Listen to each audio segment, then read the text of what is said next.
So in this next video, I want to talk about different medications in cardiology, particularly as it pertains to heart failure. So with heart failure, what the problem with heart failure is that it's exactly what the name suggests. The heart is failing. The heart is failing to pump blood throughout the body. And heart failure can be a result of a number of different pathologies. It could be a result of a heart attack. It could be a result of a structural problem with the heart, such as, you know, it could be a result. Sorry, let me backtrack just a little bit. It could also be a result of infection, like myocarditis or something like that. It can be a result of connective tissue disorders like amyloidosis. It could be sarcoidosis, and amyloidosis, sarcoidosis, both are connective tissue disorders. It can be a cause of both of those. So many different things can cause heart failure. Now, there's two different kinds of heart failure. There's left-sided heart failure, which is when the left ventricle and left atrium are not working. Then there's right-sided heart failure, where the right ventricle and right atrium are not working.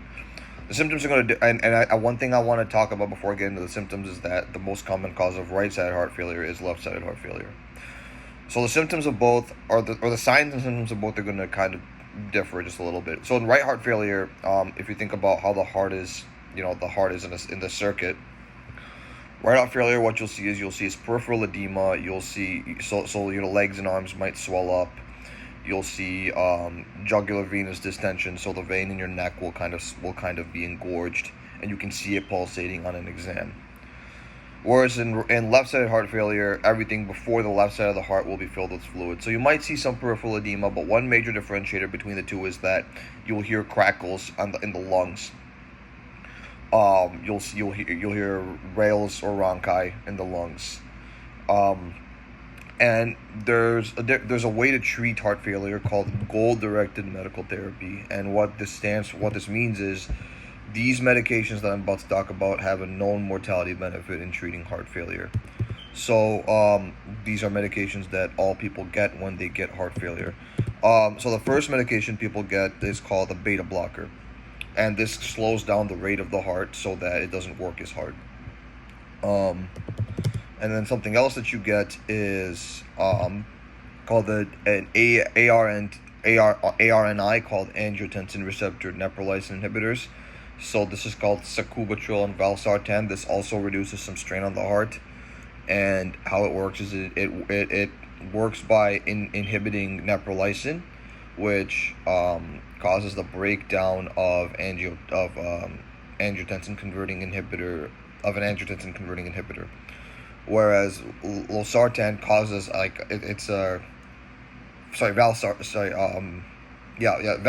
not losartan. It causes blockage of the angiotensin receptor. You also have mineralocorticoid receptor antagonists such as spironolactone, and that causes blockage of the aldosterone receptor. And what that does is it prevents the reuptake of sodium so that water doesn't follow it, so that you don't have volume overload in heart failure.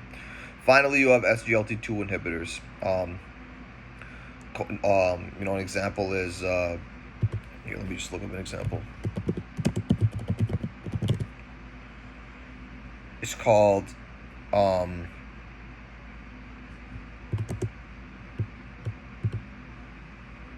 empagliflozin. So that causes the prevention of glucose reabsorption in the kidney, so that water doesn't follow that either.